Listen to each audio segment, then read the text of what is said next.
मारली आणि म्हणून यांचे प्रमुख पण गेले आणि तिकडं म्हणाले आम्ही युती सरकार स्थापन करू, इकडं आल्यावर पलटी मारली आणि या बीजेपीच्या देवेंद्र फडणवीस, गिरीश महाजन, प्रवीण दरेकर, आशिष शेलार या 4 लोकांना जेलमध्ये टाकणार होते. जेलमध्ये टाकून महाविकास आघाडी सरकारमध्ये भारतीय जनता पक्षाचे आमदार घेणार होते. त्यावेळेस मी यांचा डाव मोडला, यांचा टांगा पलटी करून टाकला, यांचा टांगा पलटी केला आणि महायुतीचं सरकार आणलं. महायुतीचं सरकार. बसा बसा बसा बसा. औरंगजेबी विचार तुम्ही सोडा. औरंगजेबीचे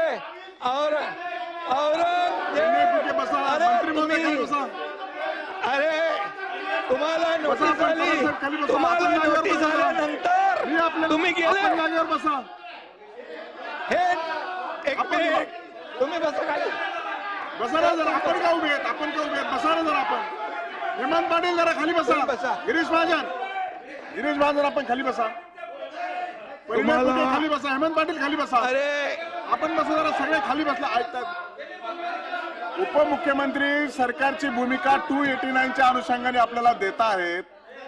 मला वाटतं की त्यांचं बोलणं कंप्लीट झाल्याच्या नंतर आपण पुढे जाऊया. परंतु शासनाची भूमिका आपल्या 289च्या अनुषंगाने जर बोलले असतील तर आपलं नाव घेतलं नाही. आपण कोणत्या मुद्दे बोलणार? अरे सत्तेसाठी हे लाचार झाले. सत्ता मिळावी म्हणून तुम्ही बाळासाहेबांनी ज्या काँग्रेसला लांब ठेवलं त्या काँग्रेस बरोबर बसले. औरंगजेबी विचार तुम्ही घेतले, बाळासाहेबांचे विचार सोडले, शिवाजी महाराजांचे विचार सोडले. अरे तुम्ही काय शंभूराज. आणि म्हणून तुम्हाला सांगतो, आणि या एकनाथ शिंदेने धाडस केलं, शिवसेना वाचवली, धनुष्यबाण वाचवला म्हणून 80 पैकी 60 जागा आल्या. तुम्ही 100 लढवल्या, 20 जागा आल्या तुमच्या बरोबर. आणि म्हणून तुम्हाला जनतेने धडा शिकवलेला आहे. जनतेने धडा तुम्हाला शिकवलाय. जनतेने तुमची जागा दाखवली आहे. आपण बसा.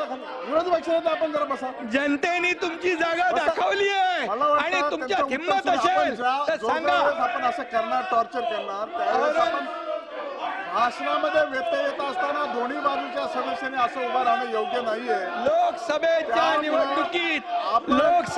निवडणुकीमध्ये याकूब मेमन याची कबर सजवली तुम्ही. लोकसभेच्या निवडणुकीत पाकिस्तानचे झेंडे नाचवले. तुम्हाला लाज वाटली पाहिजे. अरे हिंदुत्वाचं नाव घ्यायला लाज वाटली पाहिजे.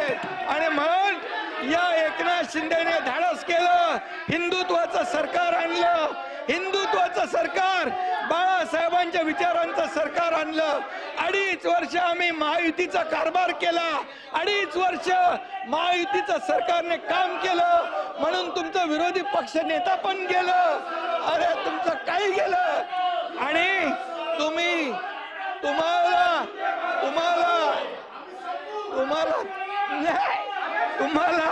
तुम्हाला जेव्हा अरे एक अंदर की बात है. सभापती महोदय, मला एक गोष्ट बोलायला सांगा.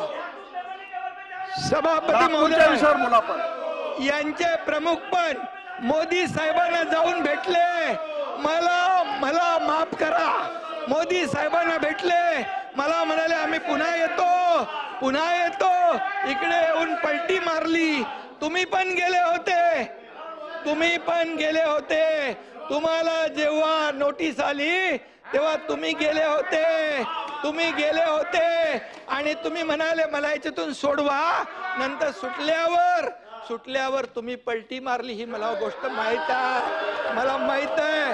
आणि म्हणून सांगतो तुम्हाला, आम्ही जे केलं ते खुलेआम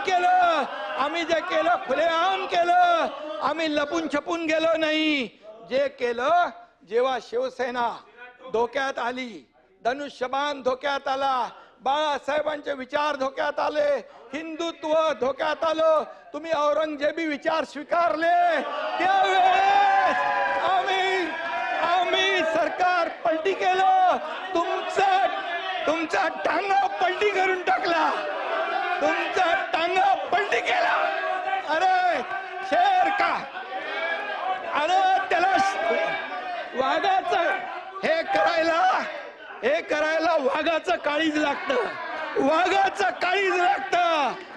अरे लांडगा वाघाचं कांदडं पाकून, एक मिनिट, लांडगा वाघाचं कातडं पांघरून वाघ होऊ शकत नाही, त्याला वाघाचं काळीज लागतं. शेर का बच्चा है, शेर का बच्चा, खुलेआम किया, हिम्मत है तुम्हारे में. अरे जनता ने तुम्हारे को दिखाई दिया, जनता ने दिखाया, तुम्हारी जगह दिखा दी. तुम्हाला विधानसभेच्या जागा 100 लढवल्या, 20 जिंकल्या, या पठ्ठ्याने 80 लढवल्या, 60 जिंकल्या. अरे तुम्ही काय लढवणार, तुम्हाला भूमिका बदलली. यांनी शिवाजी महाराजांची भूमिका बदलली, बाळासाहेबांची भूमिका बदलली. तुम्ही हिंदुत्वाचे विचार सोडले म्हणून घरकाना घाटका झाले, घरकाना घाटका, इधर कभी नाही उधर कभी नाही. आणि म्हणून परब साहेब, तुमचा इतिहास मला माहित आहे, मला बोलायला लावू नका. मी बोलत नाही, मी कधीही कमरेच्या खाली वार करत नाही. मला सगळं माहित आहे, अंडी पिल्ली सगळी माहित आहे, कोण कुठे गेला, कशाला गेला हेही मला माहित आहे. हा एकनाथ शिंदे ज्यांनी केलं, खुलेआम केलं, खुलेआम. मी तुमच्या पक्षप्रमुखांना सांगितलं होतं, तुम्ही आता शिवसेना आणि भाजप युती करा. मी मुख्यमंत्री होणार होतो, 5 वेळा सांगितलं. का मुख्यमंत्री पदाच्या खुर्चीमध्ये एवढा मोह झाला, का झाला? जे बाळासाहेबांनी सांगितलं होतं करू नका, काँग्रेस बरोबर जाऊ नका, तुम्ही का गेले? मोहापायी, सत्तेसाठी. मग मोह कोणाचा? अरे आम्ही तर सत्तेवर लात मारली, आम्ही तर मंत्रीपद सोडलं 8 लोकांनी. तुम्ही सोडणार का मंत्रीपद? आम्ही मंत्रीपद सोडलं 8 मंत्र्यांनी. आम्हाला काय माहित होतं की आम्ही काय होणार आहे आमचं. आणि म्हणून आम्ही एकतर लढून जिंकू किंवा एकतर लढून शहीद होऊ, असं म्हणून आम्ही लढलो. तुम्ही आम्हाला काय सांगताय?